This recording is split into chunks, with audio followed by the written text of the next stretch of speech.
espacio, a este recinto histórico, el Senado de la República, a nombre de la Junta de Coordinación Política del Senado, les damos la más cordial bienvenida.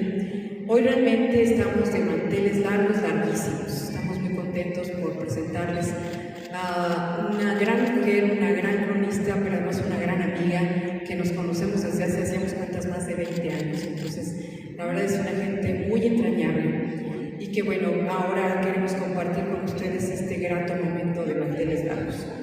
Ángeles González Gaño es historiadora, es periodista y es cronista de la Ciudad de México, ampliamente reconocida por su labor de investigación y difusión de la historia, la arquitectura y las tradiciones de la capital del país, particularmente de su centro histórico. Es licenciada en Derecho por la Universidad Nacional Autónoma de México, institución en la que inició una trayectoria que con el tiempo se orientó de manera destacada hacia la crónica urbana, la divulgación histórica y la preservación del patrimonio cultural. Desde hace más de 3 décadas escribe una columna, Crónicas desde el Centro Histórico, en el periódico La Jornada. Hoy hacemos cuentas 34 años, ya 34 años, espacio en el que comparte relatos, personajes, edificios y episodios y un pedacito de comida también, de restaurantes, de lugares que hay típicos para comer en algunos de los barrios de la Ciudad de México, que forman parte de la memoria histórica y la vida cotidiana de la ciudad. En 1997 fue nombrada cronista del Centro Histórico de la Ciudad de México, responsabilidad desde la cual ha contribuido activamente al conocimiento, la valoración y la defensa del patrimonio cultural de la capital. A lo largo de su trayectoria también ha participado en diversos proyectos editoriales, académicos y de difusión cultural, así como en programas de radio y televisión dedicados a la historia y la cultura de México. Su trabajo ha sido reconocido con diversos galardones, entre ellos el Premio Nacional de Periodismo, además de múltiples distinciones otorgadas por instituciones culturales y académicas en reconocimiento a su destacada contribución a la divulgación de la historia y la vida cultural de la Ciudad de México. Y podríamos seguirnos media hora más platicando sobre su currículum, así que preferimos mejor escucharla sobre este tema que, a propósito del Día Internacional de la Mujer y este mes de marzo, nos tiene ella preparados para escuchar sobre estas mujeres importantes a lo largo de la historia. Bienvenidos, bienvenidas. Muchas gracias, Ángeles. Bienvenidas a estas épocas.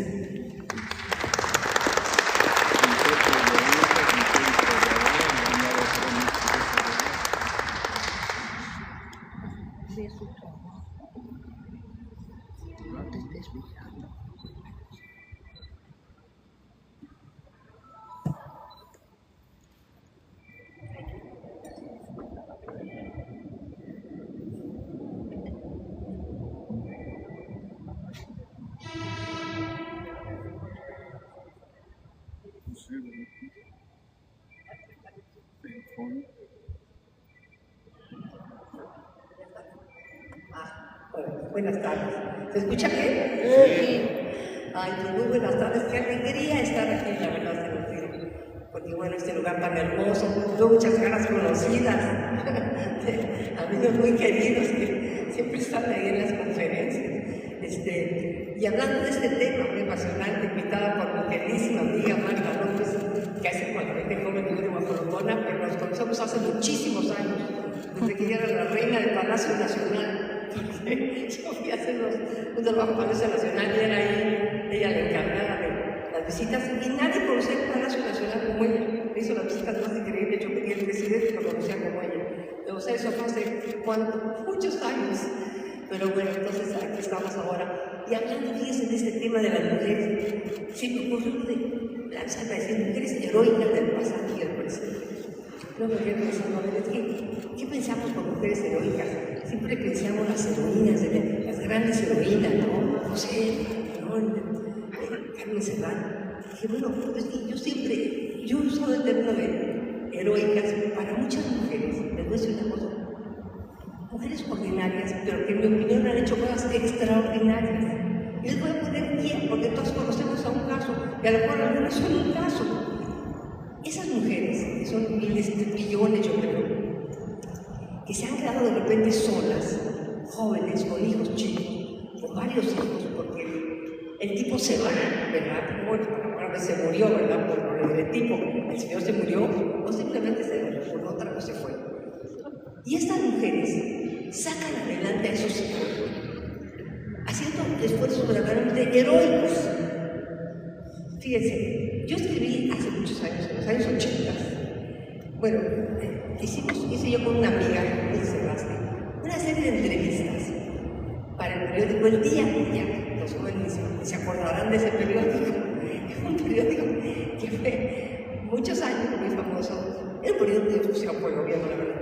Pero en esa época lo dirigió una mujer, Socorro Díaz, una mujer muy brillante. Y entonces le propusimos hacer entrevistas a mujeres que hubieran tenido un papel destacado en la vida pública de México, para interrogarlas desde sus infancias,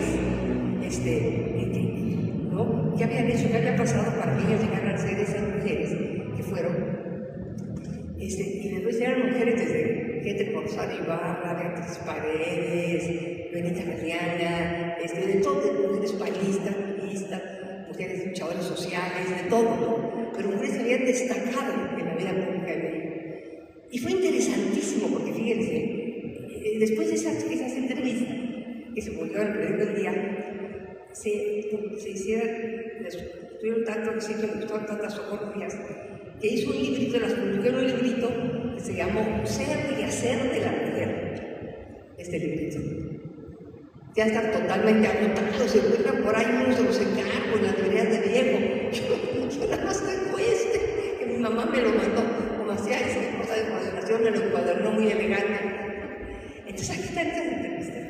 Entonces me puse a leerlo ahora para esta plática. Dije, qué fascinante, ¿no? Porque fíjense, lo que vi es que la gran mayoría de estas mujeres que tuvieron un papel muy relevante vienen de familias que ahora llamaríamos disfuncionales.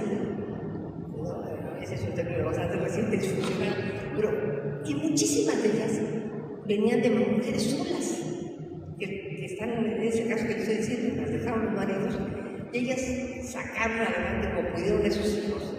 Y lo hicieron con tanto éxito, muchas de ellas, que salieron estas mujeres tan tarde. Y cuando les preguntaban, bueno, ¿y tú por qué fuiste así? ¿No puedes empeño en la vida? ¿Cómo lograste sacar? No, pues es que yo tenía ejemplo a mi mamá. ¿Su mamá qué era? Pues no, era una abogada, una economista. Era una señora que en la mañana tenía un trabajo y en la tarde otro. En la noche a las 12 de la noche estaba preparando los noches para los hermanos chiquitos que en la mañana y la licuadora para levantar la comida. Esas mujeres ordinarias, pero que hacían actos verdaderamente, ¿no? Que yo considero heroicos para sacar a sus hijos adelante. Y les dio un ejemplo a las hijas que las llevó a ser mujeres muy notables. Bueno, pero claro, eso no nos quita que ya que queda claro el punto del oído. Pero hoy sí quiero hablar, voy a empezar a hablar de una mujer que yo creo que pocos han pensado como una mujer que fue una gran defensora de las mujeres, que fue Sor Juana Inés de la Cruz. Fíjense, Sor Juana, que la empezamos, bueno, efectivamente se considera, bueno, el gran talento de la época de las letras de oro, ¿no? Del siglo XVII. Es un talento reconocido en el mundo, mundialmente, ¿no? Pero básicamente por su literatura, sus sonetos, su poesía, sus obras de teatro. Pero, fíjense, ella no sabe la defensa que hizo de la mujer siempre, del derecho de la mujer a educarse. Porque a ella le costó un trabajo tremendo poder simplemente aprender a leer. Ustedes saben, todos han conocido su historia. Existe mucho en la escuela y en todo, ¿no? El trabajo que le costó, porque quería estar de hombre para ir a la universidad. Pero realmente era un talento fuera de serie, ¿no? Pero sin embargo, siempre indignó el hecho de que la mujer no tuviera el derecho de estudiar, ni siquiera de saber leer y escribir. Estamos hablando del siglo XVII. Y en muchísimos, bueno, ¿quién no recuerda ese famoso poema, Hombres Necios? Ese, si lo han leído completo, es una denuncia fuertísima contra los hombres.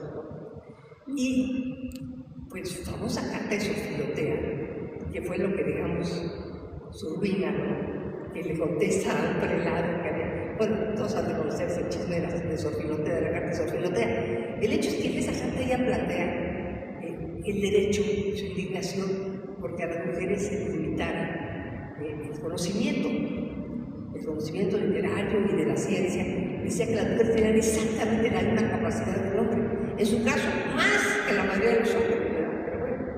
Entonces, de ahí se vino un escándalo tremendo con la iglesia que la llevó finalmente a que la hicieran desprenderse de su biblioteca y de todos sus aparatos científicos, porque ella era una mujer con conocimientos de todo, ¿no? Y la ciencia le impactaba mucho, la ciencia de su tiempo. Entonces tenía telescopios, muchas cosas en su celda, que en realidad era como una casa en el convento de San Jerónimo. Y se desprendió de todo eso. Para ella debe haber sido, digo, como cortarse una mano, ¿no? Porque dejar sus libros, dejar de escribir, y bueno, se dedicó. Pero fíjense, en esta época hay un librito de cocina de las recetas del convento que dice que ella lo hizo.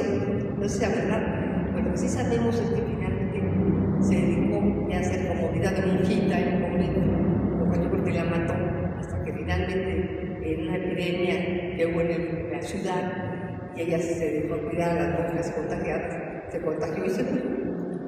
Pero siempre en sus obras, y eso se dice poco, yo creo que esto es verdadera precursora del feminismo, ¿no? Entonces en ese video fue muy heroica su lucha en contra de para que la dejaran que las mujeres, y ella por la primera, que la dejaran acercarse al conocimiento, porque se veía mal en la iglesia, eso siempre se vio muy mal, ¿no? Que ella quisiera saber, y que escribiera, y que escribiera sonetos, y que fuera, eso les parecía terrible. Bueno, entonces de ahí me voy a brincar hasta el siglo XIX, con nuestras heroínas de la independencia. Bueno, todas conocemos, por supuesto, las más famosas, ¿no? A León, Josefa, que por cierto, yo escribí este librito sobre Josefa, que es una novela, es una historia, una biografía novelada de Josefa, se llama Josefa y su independencia. La publicó Miguel Ángel Porrúa. Pero yo sé una cosa, yo le entrevisté. Me van a preguntar cómo el señor, ¿la conociste? No, le digo, mira, estoy mayorcita, no tengo 200 años. No, bueno, pensé que de niña, no, tampoco. Bueno, es que, y para el bicentenario, nos invitaron a un grupo de escritores y literatos a que entrevistáramos a personajes históricos. Pero ya sea que nos fuéramos a su tiempo o los trajéramos a esta época. Entonces a mí se me ocurrió irme al tiempo de Josefa y entrevistarle en su casa, que existe todavía en la calle del Carmo, allí atrás del Palacio Nacional. Ahí está su casa, ahora es una tienda que vende chucherías, gemelitos y eso, imagínense. Pero preciosa, la casa está intacta, yo no sé cómo lo han rescatado. Y ahí la entrevisté y me platicó su vida, sus intimidades. Pues no como Martín Moreno, que platica esas falsedades de los pobres serios que los ponen en la cama, no. En serio, yo hice una investigación histórica muy seria para esta novela. Pero me permitió hablar de cómo era la ciudad en esa época y lo que comían. Entonces, bueno, es una novela entretenida, pero con todos los datos históricos reales. Pero realmente, fíjense, la vida de Josefa sí fue heroica, porque miren, ¿cuánta gente sabe que Josefa, cuando pasó el incidente famoso de que descubre la conspiración y que el marido la encierra, fíjense qué agresión, la encierra, eso es verdad, porque ella quería mandar avisarles, porque cuando él llega, usted sabe que la conspiración se llevaba a cabo ahí en su casa, disfrazada de tertulia literaria. Entonces, cuando llega don Miguel, impresionadísimo, ¿han descubierto la conspiración? Ella le pregunta, oye, ¿de quién saben? Pues de los hermanos González, Emiterio y Epigmenio González, que ellos tenían una pulpería. Oye, no, porque si no me extiendo, me falta muchísimo, señora. Tengo 45. Me haces una señal.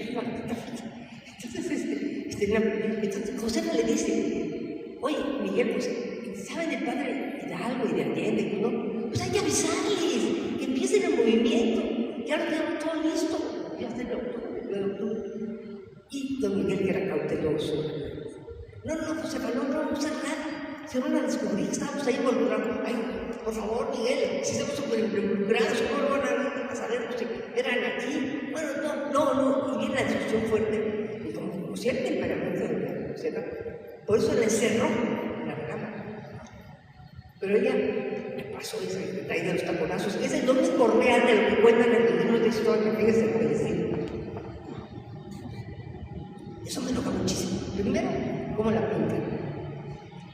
Cómo la retratan siempre, como una viejita así, arrugada, amargosa, con un chonguito, como frígida. Oigan, estaba esperando su 14º hijo cuando eso pasó, ¿eh? Su 14º hijo. Lo hacía para frenar. Entonces, fíjense la mano. Entonces, toca los corazos. Ya le contesta al alcalde, que de abajo. Han estado en la casa de ella ahí en Querétaro. La pueden visitar, ¿eh? Este palacio de la preciosa. Ese palacio del ayuntamiento ahora. Y ahí se puede ver, ahí en el cuarto donde estaba Josefa y donde estaba el alcalde. Entonces, cuando el tipo le dice al alcalde, sí, doña Josefa, ya tenían que se iban a avisar si había pasado. Pero fíjense lo que le dice ella. Señora, han descubierto la conspiración. Váyase inmediatamente a avisarle al padre Hidalgo, a Allende, a quien se encuentre primero, y díganles que comience el movimiento inmediatamente, que todos lo saben de ellos, que antes de que lo descubran que comiencen, como lo hemos planeado. O sea, ella da la orden de que empiece el movimiento insurgente. ¿Cuándo han leído eso? Porque en los libros de historia, después de los taconazos, acaba la participación de José. Pone nada más que la esposa del corregidor dio unos taconazos para decir, y ya. Siguen ya con Allende, Hidalgo, Lucero. Pero imagínense, ¿pero saben qué le costó eso a la Josefa? 5 años de estar presa en conventos. No se crean que entonces la influencia que don Miguel era el corregidor y todo. Ni más, 5 años pasó presa en conventos. Con 14 hijos, imagínense. O sea, pagó un precio altísimo. Una verdadera heroína. Ya no les cuento más chismes de ella, pero ya se librito, porque hay unos chismes buenísimos. Cuando corrió al presidente Victoria de su casa, y bueno, 1000 cosas. Todos reales. Bueno, después, Leona es otro personaje fantástico. También poco conocida, porque la pone un poco como la niña rica que se enamora de Quintana Roo y entonces se mete al movimiento insurgente. No fue así. Si era una niña rica, bueno. Pero ella vio a las fiestas independentistas, se emocionó con una mujer muy culta, muy inteligente. Era hija única de un señor viudo, un español muy rico, en la ciudad de Toluca. Y se dieron cuenta desde chiquita que era muy inteligente. Entonces dijeron, no, esta no la vamos a educar como todas las niñas que nada más sepan bordar y las primeras letras. Y entonces contrataron maestros. Entonces ella sabía muchísimo de historia, sabía de idiomas, sabía de arte, de literatura griega. Bueno, era una mujer cultísima. Y claro, había leído a todos los enciclopedistas franceses. Y cuando empezó a todas las ideas de insurgentes, independentistas, se emocionó mucho. Y se involucró con un grupo que se llamaba Los Guadalupes, que era un grupo clandestino que ayudaban a los insurgentes. Había gente rica ahí que les simpatizaba de los insurgentes, les daba dinero y todo, pero todos usaban seudónimos para que nadie supiera quién más estaba y en caso de que pescara a alguien no pudiera delatar a nadie. Y ella conoció a Quintana Roo porque trabajaba en el despacho de su tío. Ella quedó huérfana de padre muy chica y después de la madre cuando tenía como 17 años, pero heredó buena fortuna. Entonces tenía un tío que era su albacea, José Miguel Fernández de Salvador, un árbol de títulos, un tipo conservador absolutamente, claro, enemigo de la independencia 100%, pero tenía un despacho muy prestigiado donde llegó a estudiar de pasante un joven abogado yucateco muy listo, que era Andrés Quintana Roo, y se hizo amigo del primo de Josefa. Y entonces Josefa hacía tertulias, digo, Leona, perdón, estoy hablando de Leona de Cano, hacía tertulias en su casa y llegó con el primo, con Quintana Roo, y luego pues, aprendieron las ideas de los dos, y los dos aprendieron un movimiento y se enamoraron, aunque ella estaba comprometida con uno muy elegante, muy rico, un tal Obregón, Octaviano Obregón, que se había ido a las Cortes de Cádiz. Pero había firmado las capitulaciones matrimoniales. Esa era como una especie de promesa matrimonial, pero no tenía un valor legal. Pero así como que agarraba bien al novio, ¿no? Pero y ya tenía las capitulaciones y se enamoró de Quintana Roo. Entonces Quintana Roo le fue a pedir la mano al tío Y el tío indignado le dijo, no, ella está comprometida con Octaviano Gregori. Entonces Quintana Roo, muy decepcionado, y se dio cuenta, le pareció sospechoso, le pareció que se pasaban por los independentistas, ese yucatequito, no le gustaba el tío.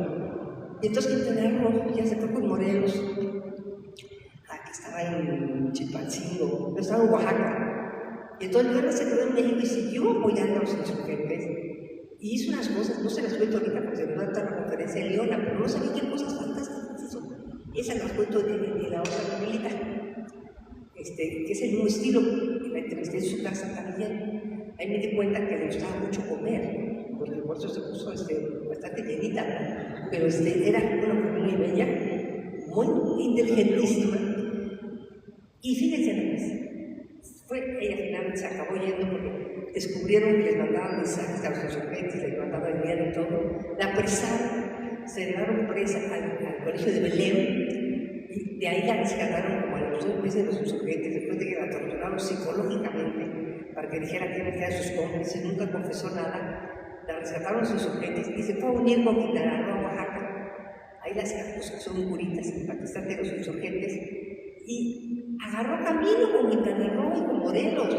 Fíjense, y en el camino iban haciendo los sentimientos de la nación, la primera constitución, la Constitución de Apatzingán. Todos esos documentos los iban haciendo intelectuales que iban con Morelos, como también María Bustamante, Quintana Roo y Leona.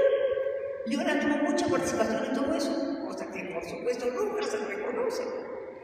Pero finalmente, cuando ya atrapan a Morelos y lo matan y todo, agarran campo traviesa y se pasan huyendo 2 años. Y en ese ínter, Leona se embaraza y tiene a su primera hija en una cueva. Esa niña millonaria que había recibido pañales de seda. Y bueno, y de ahí tiene 80 lecturas que las tiene que leer aquí, pero bueno, finalmente ya después, cuando se logra la independencia, la declaran benemérita de la patria. Dulcísima madre benemérita de la patria. ¿Y quién se acuerda de eso? Benito Juárez, el benemérito. Muy bien, muy merecido. Pero ¿por qué nadie se acuerda que Leona era la benemérita? Le reconocieron por sus actos de heroísmo auténtico. Bueno, me sigo. Última que voy a hablar de la independencia, porque fui luego de la revolución. Manuela Molina. ¿Quién ha oído de Manuela Molina? Bueno, ¿saben por qué escogimos a Manuela Molina?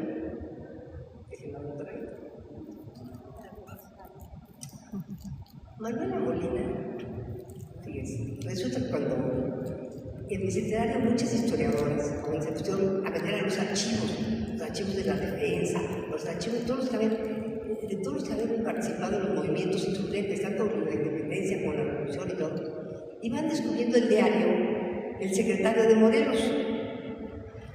Y en el diario del secretario de Morelos dice: hoy vino a ver al generalísimo doña Manuela Molina, capitana oficial del ejército. Ella, india de paso, mujer de un valor increíble, formó su propia compañía y ha participado en 7 batallas. Dijo el general Morelos, después de verlo, que si hubiera más hombres como ella, ya hubiéramos ganado la guerra. De lo que pude seguir averiguando de ella, no hace que después murió de batalla, de heridas en otra batalla. Pero fíjense, fue capitana y tuvo su propia compañía. Ella comandaba soldados, ¿no es increíble? Y parece que hay muchas como ella, pero no sabemos de ellas, porque nadie me escribió de ellas. Esto fue de casualidad porque aparece en el diario del secretario de Morelos. No más imagínense, yo he dado algo como se llama la Manuela Molina. Bueno, ahora nos vamos a ir a la revolución. Yo estoy hablando de Rita Pérez, que esa me cae muy bien. Bueno, todo me cae muy bien, claro, pero esta fue la esposa de Pedro Moreno. Pero todo el mundo se acuerda de Pedro Moreno, pero no se acuerda de doña Rita. Y doña Rita, en el famoso Cerro del Sombrero, donde se acuerdan que estuvieron 2 años casi sitiados. Ahí la que fue clave fue doña Rita, porque Rita conseguía alimentos con la tierra, ponía las cosas, con hierbas, curaban a los heridos, les daban ánimos. Por eso pudo resistir tanto tiempo el sitio, le mataron a un hijo de 15 años que estaba ahí en la guerra también. Y finalmente, cuando ya empezaron los realistas a tomar el cerro, el famoso Cerro del Sombrero.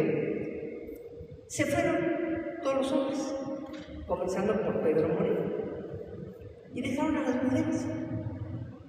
Pues se las llevaron esos miserables, pero ella tenía 3 hijos chiquitos, tenía 2 hijos chiquitos y estaba esperando un bebé. Se las llevaron a las pobres mujeres hasta Irapuato, una caminada espantosa, el camino se fueron muriendo los niños, tuvieron presa en Irapuato, ahí perdió al bebé que estaba esperando, porque se enteró que a Pedro Moreno, su marido, finalmente lo habían atrapado, le cortaron la cabeza y la clavaron en una estaca junto al río de Lagos. Por eso se llama Lagos de Moreno.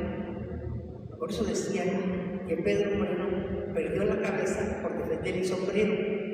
Se referían al cerro del sombrero, no el de su cabeza. Bueno, entonces, pero fíjense, no se llama Lagos de Pérez, que era la Rita Pérez, era de San Juan de los Lagos ella. Bueno, sigo, porque de todas estas hay muchas anécdotas que contar. Eso podría ser una conferencia de cada una de ellas, ¿verdad? Miren, de la revolución, puede ser muy breve la revolución. Petra Herrera, ¿han oído de Petra Herrera? Bueno, ella lideró tropas en la toma de Torreón durante la revolución.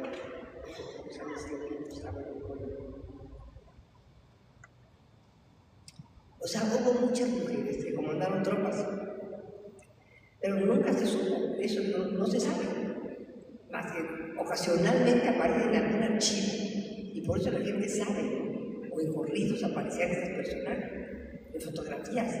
Bueno, esas fotografías que les gustan tanto de las soldaderas que aparecen en cananas aquí, no eran de adorno esas cananas. Obviamente esas mujeres estaban en el frente de batalla, pero son mujeres anónimas.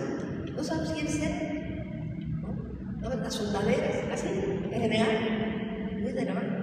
Bueno, después, fíjense, esta Ángela Jiménez se disfrazó de hombre para trabajar como ingeniera en explosivos. Ella ponía bombas de explosivos, Ángela Jiménez. Fíjense qué personaje debe ser esa mujer. Esa agarraba también más de ella, corridos y cosas así, porque a los propios hombres les impresionaba el valor de esa mujer. Después Elena Arizmendi, porque fíjense, ellas tienen 3 estudios en todos los campos. Elena Arizmendi fue fundadora de la Cruz Blanca, que salvó, miles de vidas. La Cruz Roja no recogía, por ejemplo, a los de los romanos. Los eran realistas, no recogía a los clientes heridos. Pues la Cruz Blanca recogía a todos. Carmen Cerdán, ustedes saben, ¿no? Hermana de los hermanos Cerdán, ella cogió armas y defendió su casa a tiros, un valor increíble, milagro, salvó la vida. Luego Leonor Villegas de Magón, fíjese que nunca había oído de ella, pues resulta que ella organizó un cuerpo de enfermería que fue fundamental durante la revolución. Dio tantas mujeres anónimas, porque hicieron cosas verdaderamente extraordinarias. Después, miren, las soldadas bellistas, en la toma de Celaya y Zacatecas, ¿se acuerdan la famosa toma de Zacatecas que la estrategia la diseñó Felipe Ángeles? Ese sí es un tipazo, un gran estratega. Bueno, ahí resulta que hubo muchísimas mujeres que participaron en la toma de esas 2 ciudades, pero nunca, fíjense esto, nunca fueron reconocidas como veteranas. En las listas de veteranos de la guerra no aparecen esas mujeres. Déjenme la allá. Bueno, después, pero eso es muy bonito, fíjense. El monumento en el Museo de la Revolución, que lo conocen ustedes, en el monumento de la Revolución. No sé si lo conocen, no vayan a conocer. Es un lugar muy interesante. La directora, Alejandra, que es una pasa, hace exposiciones muy interesantes, chiquitas pero sustanciosas. Hizo una sobre las mujeres en la revolución hace poco. Y fíjense, ahí nos puso el drama, nos mencionó varias que yo no conocía, con fotografías. En la revolución tuvo esa ventaja, que como ya había la fotografía, ya podemos ver por lo menos constancia e imágenes de esas mujeres, ¿no? Pero en la independencia, pues nada, se terminó en el fondo. Entonces, fíjense, ahí nos decía esta mujer, esas mujeres valientes y comprometidas, muchas en el frente de batalla, otras que curaban y alimentaban. Pero porque fíjense, eso es otra cosa que también se toma en cuenta. ¿Quién les daba de comer a estos hombres que estaban en esas guerras? ¿Quién los curaba? Pues las mujeres.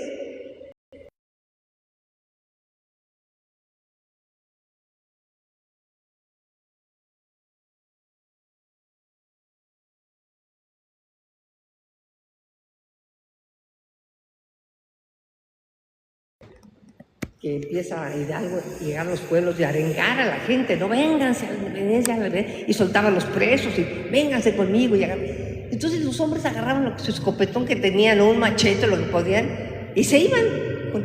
Pero en muchísimas ocasiones las mujeres iban con ellos, con todos niños. Y un día le dijo Allende, le dijo a Hidalgo, oye, padre, no, eso no puede ser. No le podemos permitir que vengan mujeres y niños. ¿Cómo vamos a dar una guerra con mujeres y niños? Digo, por amor, Dios. Y fíjense lo que le dijo el padre Hidalgo. Mire, capitán Allende, y si no vieran esas mujeres, ¿quién nos va a dar de comer? ¿Quién nos va a curar? ¿Quién nos metió a lavar la ropita? A ver, piénsele. Bueno. Pero por lo menos usted que las ordenadas, que no se junten en la bola. No más que esas mujeres cuando mataban al marido agarraban también el fusil y entraban a la batalla. Entonces, esas labores de las mujeres, o sea, es como ahora la doble jornada, ahí hacían triple y cuádruple jornada. Fíjense, mi abuelo decía que a las mujeres se las veías caminando un día con el bulto adelante y al día siguiente veías el bulto atrás. O sea, tenían al niño en la noche y al día siguiente, si seguía la tropa, se lo echaban atrás en el rebozo y seguían caminando. Fíjense nada más, esa fue la realidad. Y demostraron que no solo con balas se hace la guerra, lo cual es totalmente cierto, ¿verdad? Se encabezaron esfuerzos colectivos fundamentales que permiten afirmar que no ayudaron en la revolución, la protagonizaron. Díganme si no. Bueno, de veras, no se hubieran ganado si no hubieran estado las mujeres ahí, al lado de los hombres, en campo de batalla. Sin embargo, su labor en tantas fuentes no fue reconocida y no cosecharon los frutos. La revolución necesitó a las mujeres para triunfar, pero no estuvo dispuesta a concederles derechos, ni el más elemental del voto. Triunfó la revolución, pero las mujeres no tenían el voto. Fíjense, qué ironía, ¿no? Bueno, tuvieron que dar una batalla para que les dieran el voto. Fíjense. Una de las que luchó mucho por eso, de las primeras que luchó, fue la hermana de Carrillo Puerto, la famosa Elvia Carrillo Puerto, que le decían la monja roja. Monja porque tenía una convicción como de monja, mocha, católica, de que hay que, ¿no? Cristo Rey, pero con una ideología socialista, por eso era roja, la monja roja. Entonces esta mujer que fue bravísima y toda la vida estuvo luchando. Fíjense, ella, participó en famosos congresos que hicieron en Yucatán, que fueron los congresos progresistas importantísimos, donde fueron mujeres de todo el país a luchar por los derechos de las mujeres y a pelear por el voto. Que, fíjense, en Yucatán se los concedió Carrillo Puerto, su hermano, cuando fue gobernador. Y ella fue diputada, fue la primera diputada, antes que se le concediera el voto a las mujeres en todo el país. Elvia Carrillo Puerto fue diputada allá en Yucatán. Y ahí fíjense qué mujer tan interesante, porque ella luchó no nada más por el voto, sino luchó por el derecho a poner el control de la natalidad. Decía, es que no es posible que las mujeres se llenen de hijos cuando ya no quieren tener, pero la iglesia no, y el marido, no. Entonces, fíjate, pero qué mujer tan avanzada, ¿no? Estamos hablando de los años 20 y ella luchaba por esos derechos de las mujeres, fíjese. Y, por supuesto, luchaba por el derecho de la participación política. Que por cierto, ahora ya está Elvia Carrillo Puerto en las heroínas que pusieron ahora en el Paseo de la Reforma, ¿cómo le llaman? El Paseo de las Heroínas. Pero fíjense, las esculturas fueron más chiquitas que las de los hombres que están más abajo, ¿eh? Eso no me gustó. Yo no sé si fue por ahorrar bronce o qué, pero mal detalle, ¿no? Bueno, no lo digo porque qué bueno que por supuesto están ahí. Después hubo esta mujer interesantísima, fíjense, Hermila Galindo. Ella fue escritora, maestra, periodista, política y sufragista mexicana. Ella fue secretaria particular de Carranza, que la quería muchísimo, la respetaba mucho y la escuchaba. Pero claro, no la escuchó en lo del voto, ¿verdad? Bueno, fíjese, esta ella, bueno, fue participante, figura clave en los congresos feministas de Yucatán en 1916. Allá abogó por la igualdad política y de género, y se postuló para diputada en 1917, no ganó. Pero fíjense, ella fue al famoso congreso que hubo en Querétaro, ¿se acuerdan? El Congreso Constituyente de Querétaro, que eran básicamente puros hombres. Pero Elmira Galindo, aprovechando que era la secretaria de Carranza, se coló. Y ahí presentó las demandas de las mujeres, pidiendo el voto y derechos políticos para las mujeres. Pero fíjense, le dijeron, no, fíjense que no, porque las mujeres son demasiado influenciables. Y entonces eso haría que la fortaleciera a la iglesia, que la iglesia metiera la cuchara a través de las mujeres. No querían que fueran capaces de pensar. Entonces le negaron, salió, bueno, creo que echando humo. Mira, por ese argumento tan estúpido, ¿no? Después, ya estamos ya en este siglo y vamos a hablar de mujeres que estuvieron aquí seguramente. Porque estas mujeres fueron luchando por el voto como no se pueden imaginar. Una fue Marta Andrade del Rosal. Ella fue hija de maestros rurales y ella fue maestra rural. Y desde muy jovencita luchó por los derechos de las mujeres, por la igualdad, por los indígenas. Ella participó en muchas luchas sociales y fue de las que impulsó mucho la creación de guarderías, estuvo en el Seguro Social. Y claro, siempre se abocó y después logró ser diputada. No, espérate, no me seguía tanto el voto, obviamente, ¿verdad? Pero fue diputada. María luchó mucho para ser diputada junto con María Lavalle Urbina, que fue, fíjese, María Lavalle Urbina fue una campechana muy brillante. Fue la primera abogada, la primera mujer que se recibió de abogada en Campeche. Y ahí empezó su carrera política, a luchar y a luchar. Y todas estas mujeres, junto con Griselda Álvarez, que fue la primera gobernadora, fueron las primeras de muchas cosas, pero primero tenían que tener el voto, porque si no, y no saben lo que presionaron. Bueno, cuentan muy gracioso que finalmente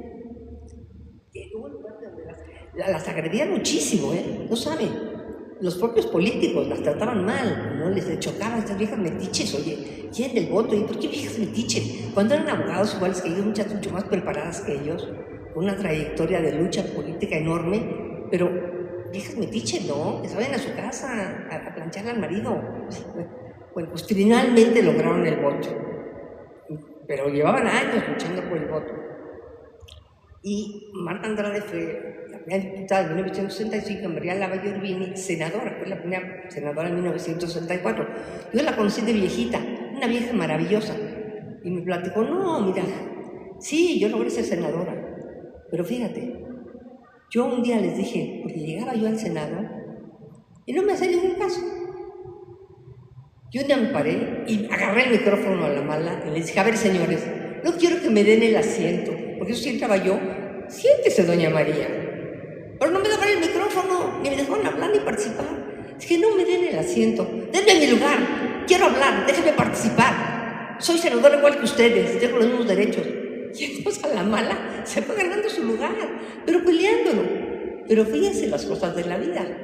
Ustedes recordarán de Olga Sánchez Cordero, que fue secretaria de Gobernación con López Obrador. Entonces iba a esas reuniones, las mañaneras, antes de la mañanera hay la reunión de seguridad, donde iban todos los militares. Y un día ustedes recordarán que Olga declaró que era algo espantoso lo que le hacían los malvados militares, porque llegaba ella, y estaban hablando y se callaban. Y se juntaban todos en un rincón y cuchicheaban. Y no la dejaban participar. Nunca la incluyeron.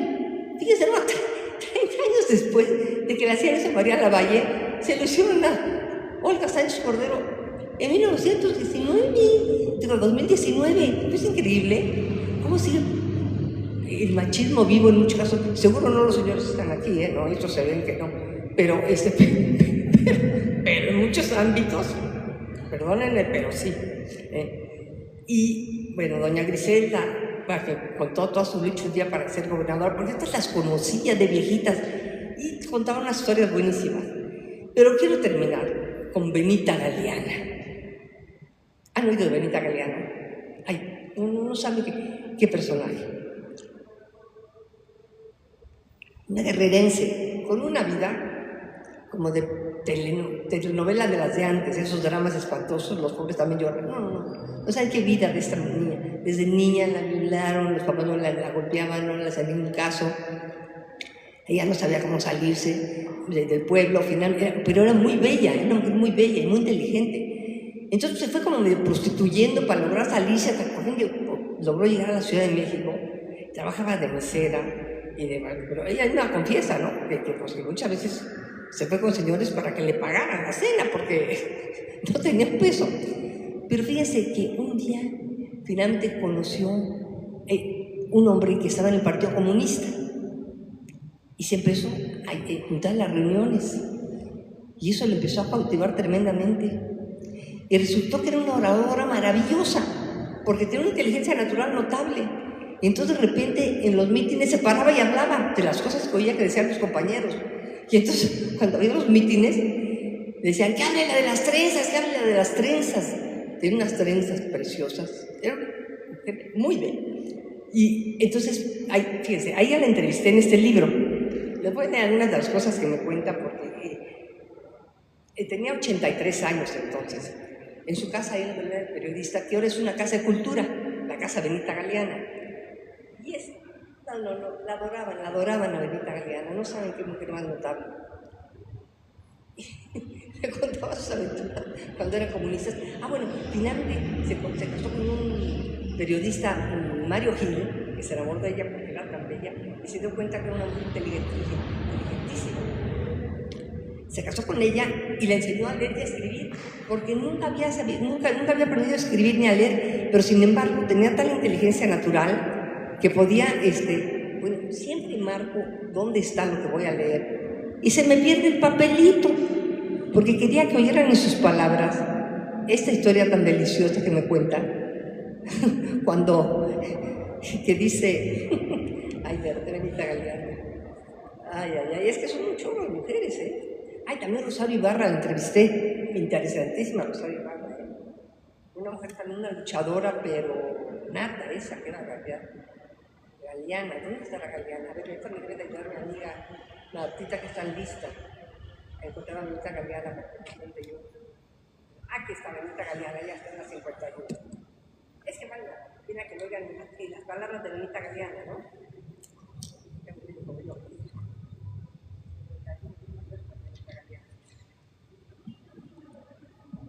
Fíjense, ella me contaba que cuando se metió al fondo del Partido Comunista, que era ilegal el Partido Comunista, entonces perseguían a los comunistas, los encarcelaban, era clandestino, era una cosa tremenda. Y dice, ella estuvo en la organización, pero sufrió muchas crisis, transformaciones y que no faltó algún tropiezo. Entonces me cuenta, yo me opuse a que expulsaran a los trotskistas, porque eran expulsados a los trotskistas. Dice. Propuse que les dieran trabajos pesados para probarlos, pero Revueltas, quien era el secretario de la célula, me dijo que si sostenía mi postura, a mí también me expulsarían. Le contesté que él no era nadie y que solo el comité central podía hacerlo. Discutimos y finalmente me le eché encima y nos agarramos a trancazos.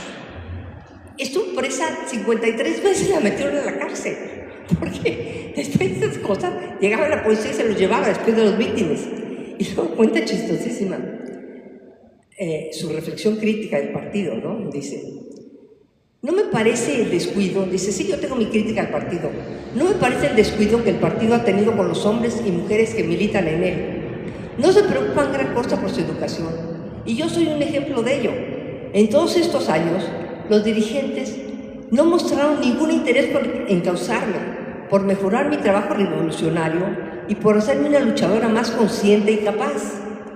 Pero a pesar de estas cosas, yo seguía con la misma fe en mi partido, sabiendo que es capaz de corregirse, porque admite la crítica.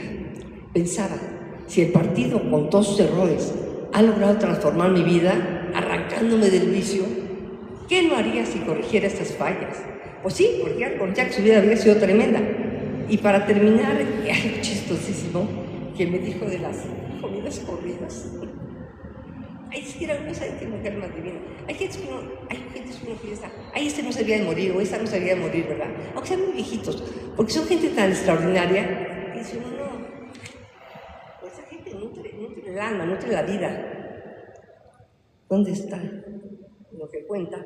Porque se hicieron muy famosas. Ustedes han oído de la comida corrida, ¿no? Cuando va uno y come la comida corrida. Sí, entonces cuenta.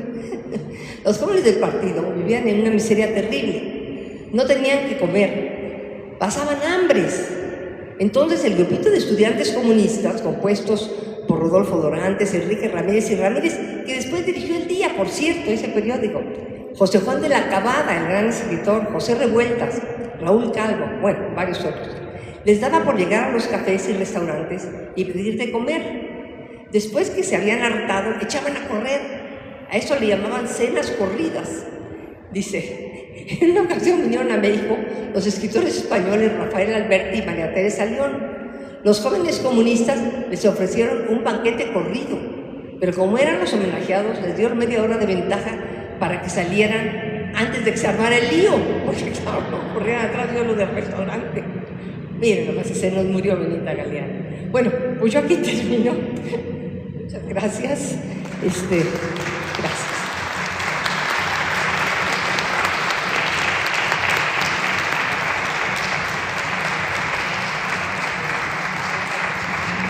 Bueno, ¿qué les parece si hacemos una pequeña ronda de preguntas y respuestas o comentarios? A ver, allá atrás.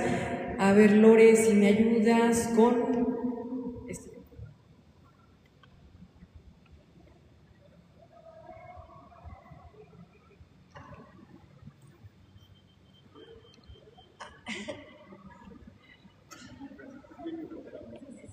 Maestra, buenas tardes. Juan Carlos Ramírez Mosqueira, para preguntarte, ¿no incluiste a la Güera Rodríguez? ¿Nos podrías decir por qué y si influyó o no para que se diera un paso más a la independencia de México? Y la otra, una última. ¿Ah, de la Güera Rodríguez? Sí, esa es una. Y la otra es... en Ciudad Juárez mataron a más de 6,000 mujeres. Me parece que están maquilladas las cifras y fueron más de 9,000 mujeres muertas en el desierto de Ciudad Juárez. La tía panista dice que todos somos iguales, pero Morena no ha gobernado Chihuahua. Entonces, a ver qué nos puedes decir de eso también.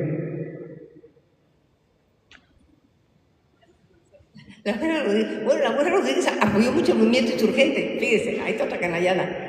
La Güera Rodríguez era una mujer guapísima, ¿no? Todos lo saben. Muy inteligente, sobre todo. Con mucha chispa, una lengua que le tenían pavor. Y esa mujer apoyó mucho a los insurgentes.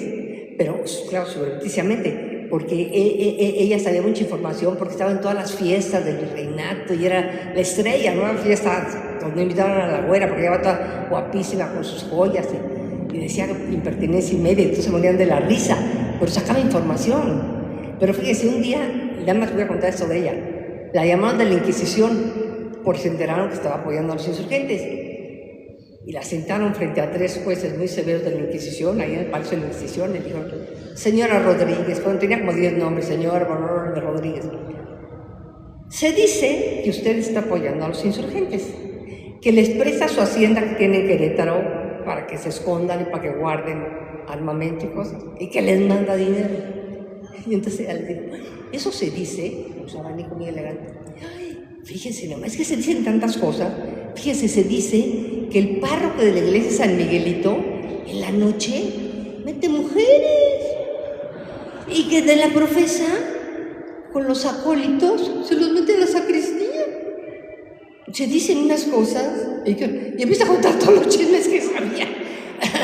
Entonces, los jueces, bueno, sí, se dicen muchas cosas, pero usted por lo pronto vaya a recluir a 6 meses a su hacienda y ¿qué dice ahí? Y la dejaron ir. a la señora esta, bueno, ya no me sigo. Bueno, eso es lo que le digo a la abuela Rodríguez. Y el otro de Chihuahua, no entendí bien la pregunta, pero... Ay, de las muertas, ay, no ni me digas de las muertas, pues ese es otro tema muy tremendo, ¿verdad? Las muertas de Juárez, ¿qué te puedo decir?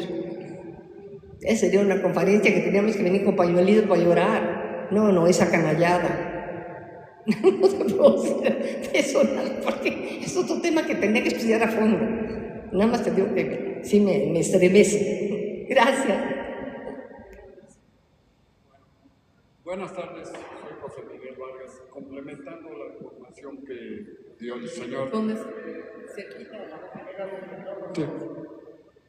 Complementando la información que dio el señor, sí, se cuenta, no sé si sea leyenda, usted que es historiadora, que en esa casa de la abuela Rodríguez se reunió Guerrero e Iturbide y que ahí empezaron a que Iturbide se uniera a las fuerzas ¿Qué dijo de la casa de la abuela Rodríguez?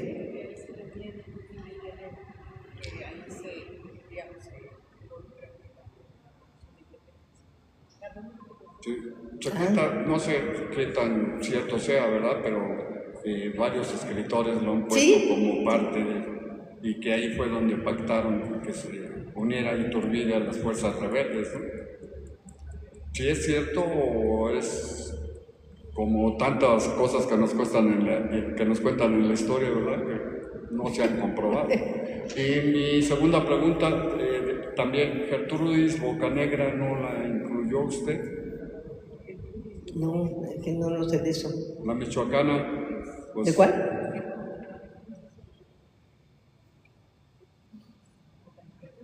Ay, Gertrudis, sí, Gertrudis, la pobre Gertrudis, eso sí fue verdad, todo lo de Gertrudis, ¿cómo no? Y que fue Sí, también Gertrudis, ahí la balacearon, ahí la fusilaron en la plaza de Pátzcuaro. Sí, fue una muy valiente mujer. Primero le mataron al marido y al hijo, porque se fueron con los insurgentes, ¿se acuerdan? Y después entonces ella persiguió apoyando a los insurgentes, mandaba correos y todo, y entonces finalmente la descubrieron y la torturaron. Bueno, dicen que la quemaron con cigarros, ahí en la plaza de Pátzcuaro, que la desnudaron, la quemaron con cigarros para que confesara, y no confesó.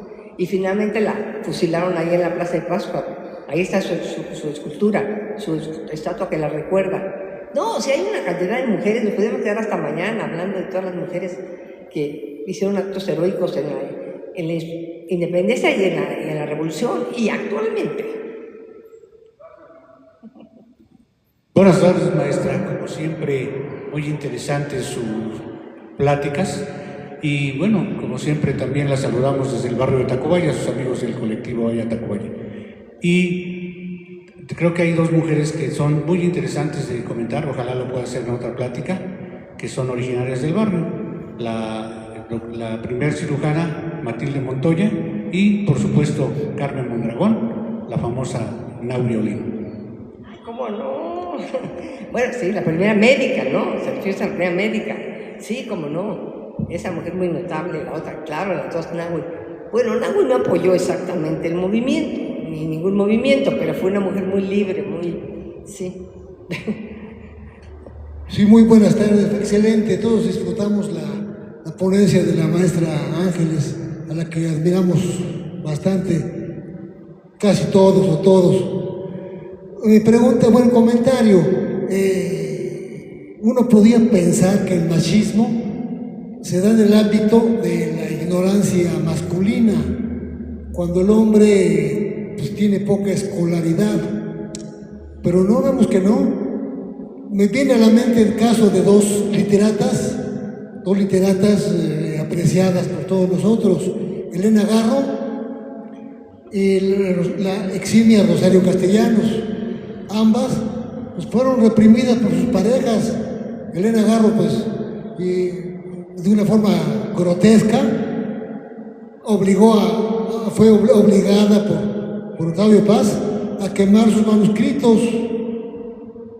Fue apabullada, humillada, en fin, tuvo que sacudirse a don Octavio para poder publicar doña Elena Garro. Y Rosario Castellanos tuvo que divorciarse de su marido, que también la reprimía y la quería tener arrejolada ahí en su casa, cuidando a su bebé. ¿Sabe? Es la incomprensión masculina. No sé cuándo va a acabar eso. Bueno, gracias, muy amables. Hasta luego. Bueno, este es su revire, ¿no? Pero también.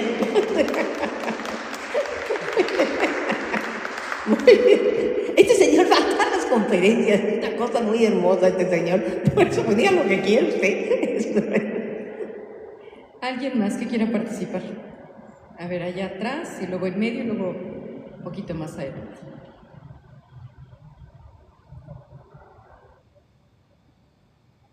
Buenas noches, mi nombre es Oscar y se me hizo un poco tarde, venía caminando sobre Eje Central y vi un grupo de mujeres, venía caminando sobre Eje Central y vi un grupo de mujeres manifestándose porque hay una persona que intentó matar 2 veces a su pareja, a su novia, y ahora que está pidiendo justicia, la fiscalía le marca de manera recurrente para disuadirla de que no continúe con su denuncia. Entonces esas mujeres cerraron Eje Central y decían que no se van a ir hasta que se logre la justicia, pero que todo el día ha habido personas, motociclistas, personas caminando, personas que deciden aventarles el carro diciéndoles que solo están perdiendo el tiempo, que no hacen nada, que se pongan a hacer algo. Y yo pienso que son heroínas, mujeres heroínas del presente, pero que seguramente quedarán olvidadas en el pasado porque no sabemos ni siquiera los nombres de las personas que están arriesgando sus vidas en una de las avenidas más importantes, exigiendo justicia por una de sus amigas. ¿Qué opina usted de todas estas mujeres que son heroicas? Pienso en mi mamá, en mi hermana, en mi abuela, en todas estas mujeres que son heroicas en el presente, pero que en el porvenir quizá queden olvidadas. Mira, no, pues muy bueno tu comentario. Pues son precisamente lo que hablé al principio, de esas mujeres anónimas, ¿no? Que hacen actos heroicos como estas que estás mencionando. A mí me da mucho gusto que un jovencito, ¿qué edad tienes tú? Te ves muy chavo. Y fíjate, que un muchacho de 22 años se preocupe de esas cosas y esté consciente. Eso es lo importante, ves que está cambiando la mentalidad, tú tienes otra mentalidad diferente. Entonces eso es muy bueno, porque tú no vas a permitir esas cosas ni las vas a practicar. Entonces me da mucho gusto. Pues sí, de esas pobres mujeres, pues sí se van a quedar anónimas, pero tú ya las viste y tú sabes que eso está mal. Y no lo vas a hacer y lo vas a impedir cuando puedas. Qué bueno. Maestra, buenas noches o buenas tardes, noches vamos a llevar. Un comentario y una pregunta. Mi comentario es felicitarla por esta magnífica tertulia. Yo ya la había escuchado en la Fundación Miguel Alemán, charlas de café que se llaman, pero bueno, eso ya. Y mi pregunta es directamente, ¿cómo concibe usted la vida de Eulalia Guzmán, que también es una gran mujer? Y aquí cerquitas tenemos la casa de esta María Antonieta Mercado, que fue hija del arquitecto que construyó la Colonia de la Independencia, que fue también una mujer muy valiosa. ¿Qué nos podría decir así, en cortito, de esas dos? ¿De doña Eulalia Guzmán? Sí, exactamente. La de los restos de Cuauhtémoc.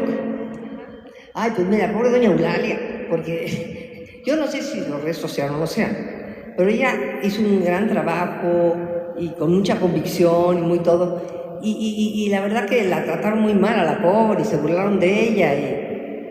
Sí, y ella era una mujer la verdad muy respetable y una buena arqueóloga respetable, pero ahí está lo que le digo, ¿ve? Se siente con el derecho de mofarse de una mujer porque, bueno, esas políticas que platiqué, aquí estuvieron, dicen que eso les hacían los propios senadores, sus compañeros, se burlaban de ella, se mofaban. Pobre doña Eulalia, que descanse, pues. Sí. ¿Dónde? Antonieta Rivas Mercado. Ay, Antonieta, qué personaje, Antonieta. Mira, esa mujer también fue víctima de la voz de quién, de Vasconcelos. Él la orilló a la muerte. la trató muy mal después de que había dado toda su fortuna para apoyarlo en su campaña. Se fue con él a París después de que había perdido, ni modo, y ahí la trató mal. Y cuando ella le dijo que lo bueno que estaban juntos, y él con gran desprecio le dijo, bueno, nadie necesita a nadie en la vida, Antonieta. Y de ahí a Carlos Pistoles se suicidó en Notre Dame, ¿no? No, fue una mujer muy sufrida, tuvo muy mala suerte en los amores, la verdad. Y ya la puntilla fue Vasconcelos. Vasconcelos tuvo muchos méritos en la cuestión educativa y el muralismo, pero no era una buena persona. Yo creo que no era una buena persona. ¿Se acuerdan cómo comentó? Acabó hasta nazista, simpatizante de los nazis. Ay, Antonieta, una mujer muy brillante. Hizo mucho por la cultura de México. Una mujer de avanzada. ¿Se acuerdan su teatro Ulises? Hizo la Sinfónica de México. Sí, ahí está su casa en la Colonia Guerrero para que la vayan a conocer. ¿Alguien más tiene micrófono? Por favor, si te lo pegas al... Maestra, buenas noches. Mi admiración y reconocimiento. Es un placer conocerla, escucharla en vivo, no solo a través de la pantalla de televisión de Canal 11. Mi pregunta es también con respecto a esta magnífica muralista, María Izquierdo, que si nosotros buscamos su biografía en el Google, como principal mérito, por llamarle así, es haber sido pareja de Tamayo, ¿no? Que desafortunadamente eso pasa muchísimo, ¿no? Es pareja de, esposa de, novia de, hija de, ¿no? Como Antonieta. ¿Qué nos puede contar acerca de María Izquierdo, maestra? Gracias. Pues María Izquierdo fue una de las grandes pintoras mexicanas. Y Tamayo fue lo que fue en gran medida porque fue pareja de Tamayo mucho tiempo. Después lo dejó por el horror de Olga.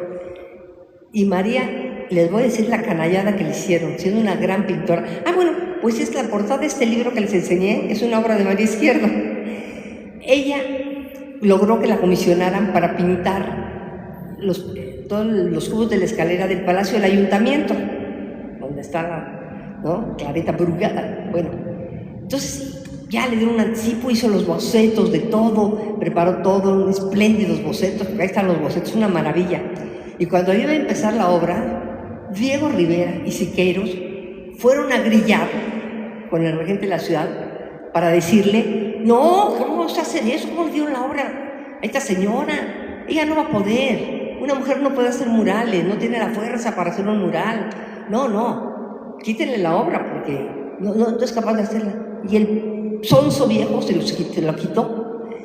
Fue tal shock para María que al poco tiempo le dio un derrame, un shock, que se quedó medio paralizada de medio cuerpo y nada más con una manita y así seguía pintando. Pues de las grandes pintoras mexicanas que fue objeto de la grilla de estos miserables, esos también eran malos bichos, ¿eh? Te voy a decir una cosa.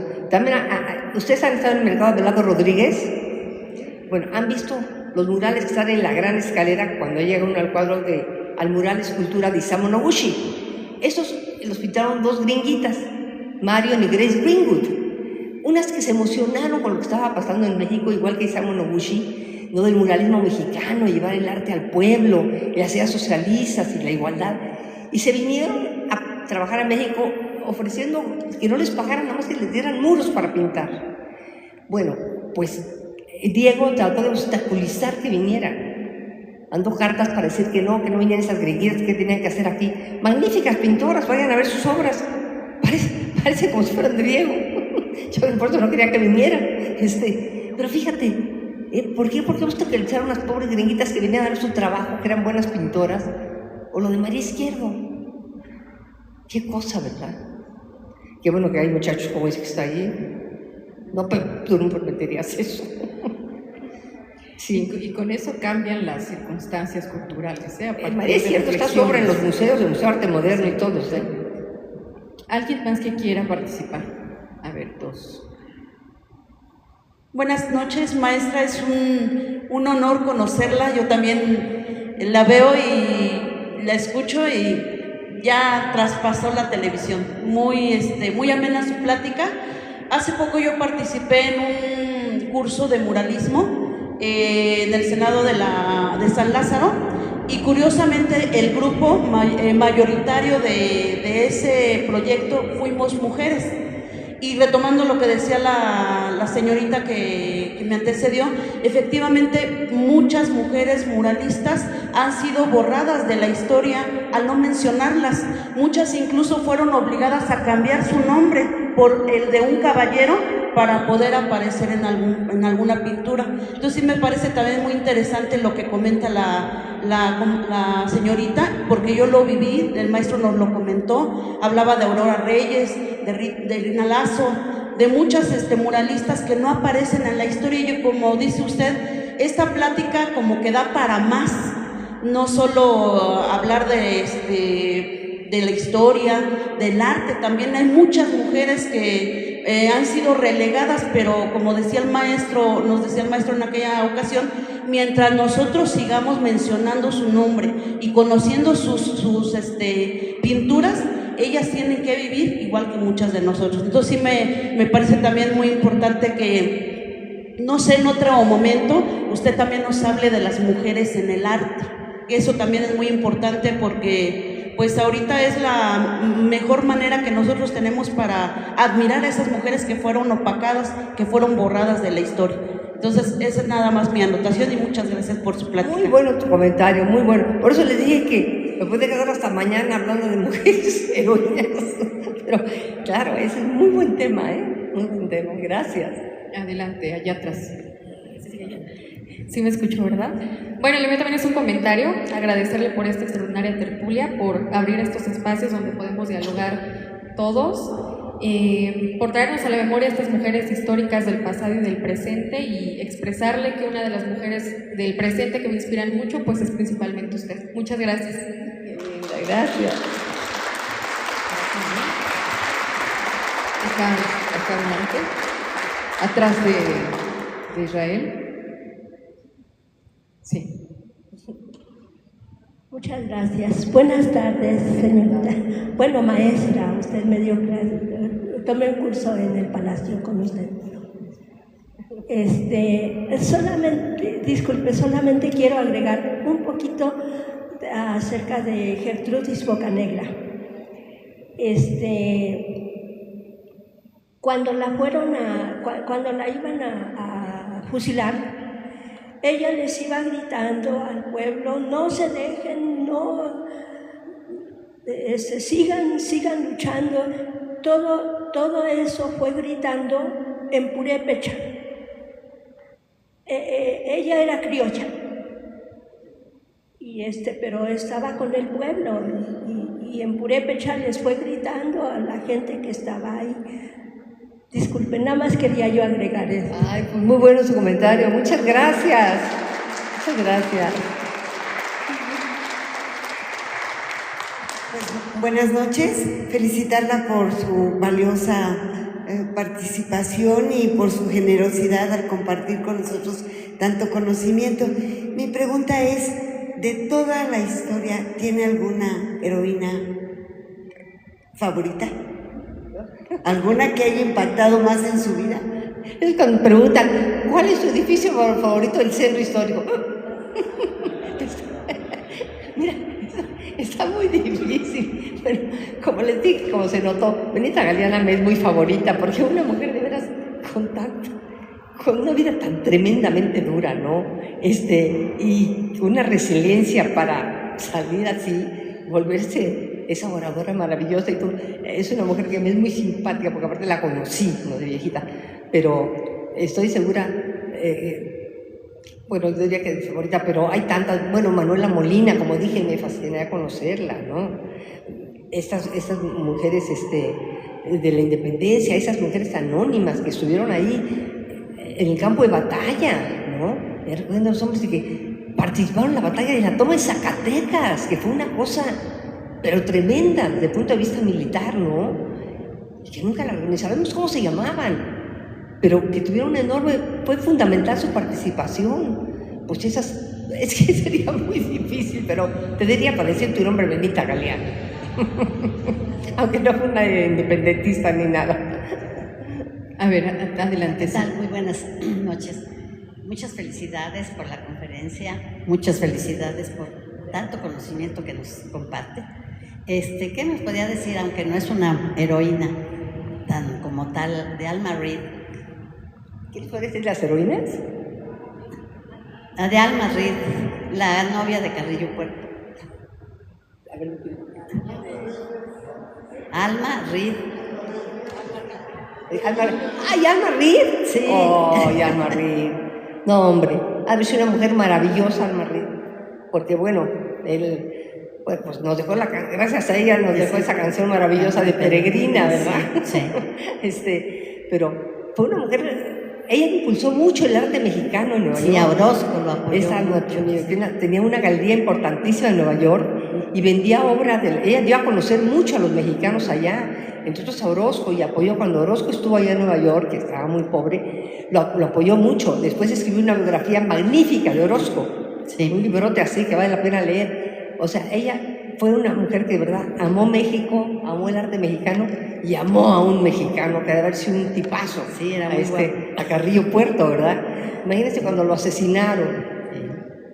Bueno, a mí, que él pues se me hace nudo el corazón cuando oigo su canción, que me encanta, lo que haber sido para ella, ¿verdad? Claro. Sí, mujer muy maravillosa. Y fíjese, yo encontré cuando escribí la biografía de mi abuelo, de Manuel Gamio, en sus archivos encontré una cartita, una notita que le mandaba Alma Reed a mi abuelo, invitándolo a cenar a su casa con Andrés Enestrosa.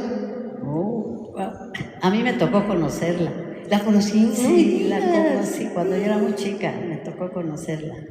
Ay, me tienes que platicar.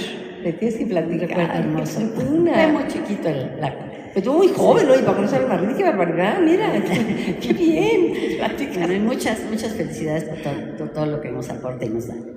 Muy bueno tu comentario. ¿Alguien más gracias. que quiera participar?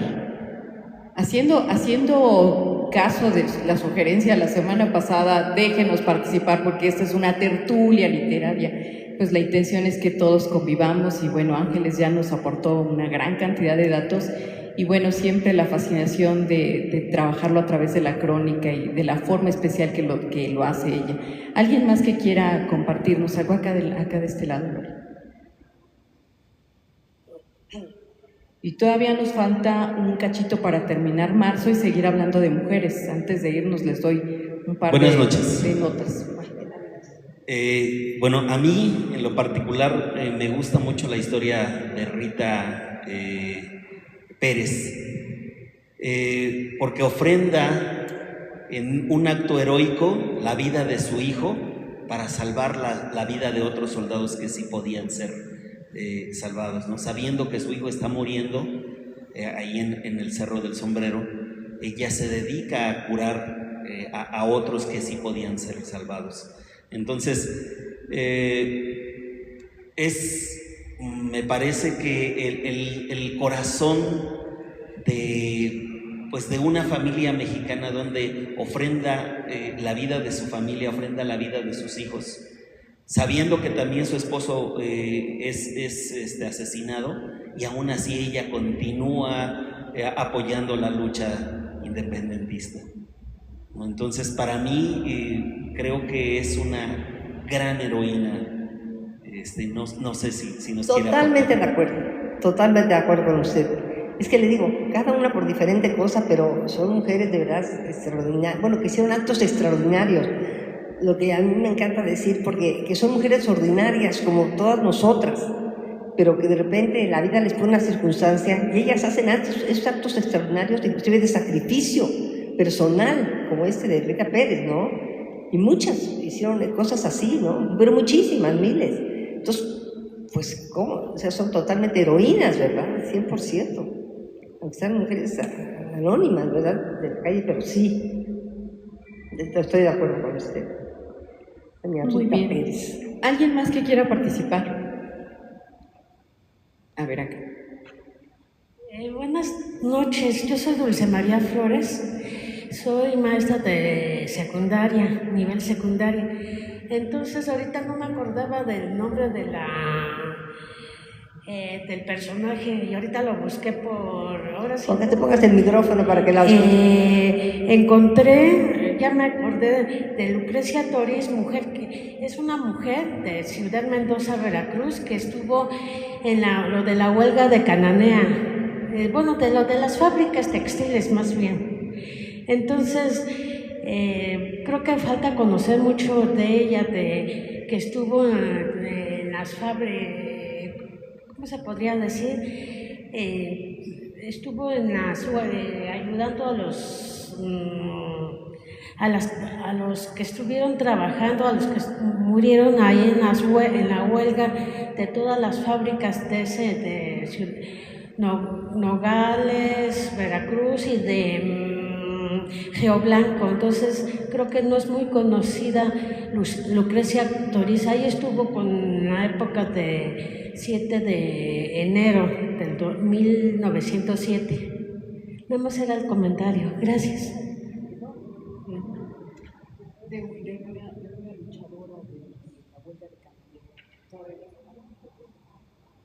Que es un comentario en realidad que nos ofrece. Y sí, como ella, es el caso de muchas mujeres, muchísimas que participaron a lo largo de la historia en diferentes momentos. Ha habido algunas historiadoras e historiadores que han rescatado mucho la vida de mujeres a través de las crónicas o de los periódicos, etcétera. Y como dice Ángeles, la fotografía, por ejemplo, ayuda mucho, ya sobre todo a finales del siglo XIX, que llega a México con un poquito más de desarrollo, y durante toda la Revolución Mexicana, que nos permite conocer a estas mujeres. Hay estudios, por ejemplo, de Lucrecia Infante, que es una historiadora que se ha dedicado en los últimos 25 años a trabajar mujeres específicamente que parecen perdidas de literatura, de arte, de la historia, y que ha ofrecido una serie de aportaciones interesantes en sus libros. Entonces yo creo que tendríamos que abrevar un poquito más, y paulatinamente las hemos invitado a que charlen y platiquen un poco de su conocimiento, y lo vamos a seguir haciendo. Pero a propósito de eso, hace una semana se inauguró en la periferia del Senado de Reforma 135, una exposición de fotografías de mujeres soldaderas y adelitas en la época de la Revolución Mexicana a través de la lente de Gustavo Casasola. Entonces, quien prestó parte de esas imágenes es Vania Casasola, hija de Gustavo, nieto, digamos, de los primeros fotógrafos que registran este movimiento de Revolución Mexicana. Y hay una serie de 31, 32 imágenes acerca de estas mujeres, que muchas de ellas efectivamente tenían que vestirse de hombres, cambiarse el nombre para poder comandar o para poder simplemente sobrevivir ante la guerra de Revolución Mexicana. Estas adelitas que vemos, por ejemplo, en los trenes saliendo, ¿se acuerdan? Una clásica imagen de esta mujer con una mirada muy intensa. No es la única, hay muchas alrededor de ella que son las adelitas, o adelitas que están arriba de los vagones, que ahí se instalan, ahí preparan la comida y todo. Ellas no están abajo, ellas están arriba. Ellas cuidan a los enfermos, ellas atienden a los soldados, ellas paren ahí, ellas hacen la comida, ellas mil cosas. Además, muchas de ellas comandan tropas, ¿no? Entonces son mujeres muy interesantes, y allí hay una mirada fotográfica interesante. Dentro de una semana viene Vania Casasola a platicar con nosotros de esa exposición y nos va a traer las imágenes para que las pasemos a través de los monitores. De cualquier manera, los invitamos a que se den una vueltecita allá a Reforma, casi Insurgentes, y van a recorrer esa exposición que está al exterior, y ella viene y nos platica desde su experiencia como parte de la familia Casasola, qué ha hecho con ese archivo y que estamos ahora promocionando con un pedacito nada más de las mujeres de ese archivo. ¿Algo más? ¿Algún comentario? ¿Alguna pregunta más para ir cerrando? Sí, allá y luego otra vez aquí al frente. Gran historiadora, se llama Alta López, gran historiadora, quiero decir. Esa vez, para preguntarle a la maestra Laura, ahora que venga esta mujer Casasola, hay una serie de libros, enciclopedia, que se llama 6 siglos de historiografía de México, y la mayoría de las fotos de ahí son de Casasola. ¿No sabes, maestra, si ahí vienen estas mujeres también en la Revolución? Porque yo la tengo para saber. Mira, lo que pasa es que originalmente una buena parte de ese fondo Casasola se fue a la Fototeca Nacional, que está en Pachuca, y de ahí sale precisamente esta edición que tú tienes. Pero lo que ella conserva es un archivo particular que el papá heredó. Entonces sí, y literalmente hace como año y medio, entre las dos empezamos a revisar entre todo el archivo que tiene, mujeres especialmente. Y es curioso porque las primeras 3 fotografías de esta exposición, que ahora las van a ver la siguiente semana, tiene que ver con Nicolás, con Gustavo y con una tía, hermana de ellos, que es la que hace el catálogo, porque a pesar de que ellos fotografían y todo esto, en realidad es ella la que se toma la tarea de hacer la investigación y la catalogación y de salvar el archivo. Entonces, gracias a ella, hoy lo tenemos. Pero bueno, lo vas a complementar. Ajá. Aquí adelante, Dori, por favor. Ya esta es la última participación. Sí, nada más una curiosidad. Pégase un poquito más. ¿Hay alguna diferencia entre Soldadera, Adelita, etcétera, etcétera, que para nombrar a las mujeres en la revolución? Yo creo que sí hay diferencia, pero prefiero que se lo pregunte a Vania la siguiente semana. Y así lo comprometo para que venga. Sí, claro que venga. ¿Sí? Sí, espero que no camine tanto como ahora. Sí, estuvo cerrada una parte del centro. Dentro de una semana, es el próximo martes 17.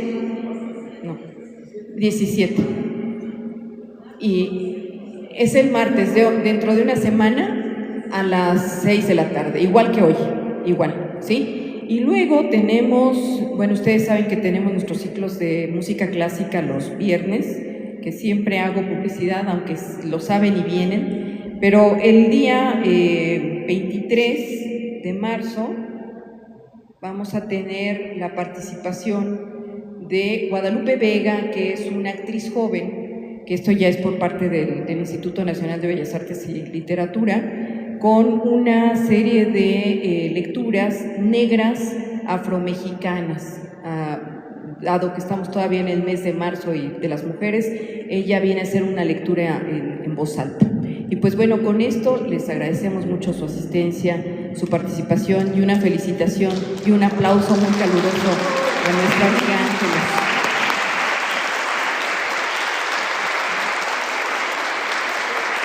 Muchas gracias y buenas tardes, buenas noches. Nos vemos el viernes próximo.